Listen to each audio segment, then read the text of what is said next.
Apa? Charger Sing boleh main! Marvelous! Wah, betul-betul jadi.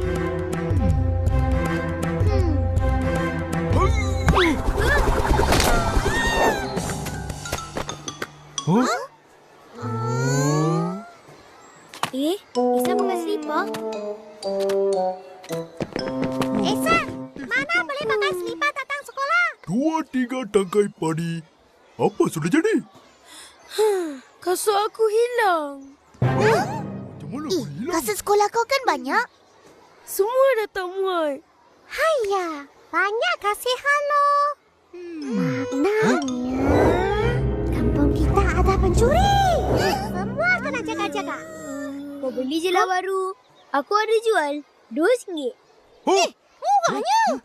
RM2 tali kasut je. Nama saya banyak. Siapalah yang ambil?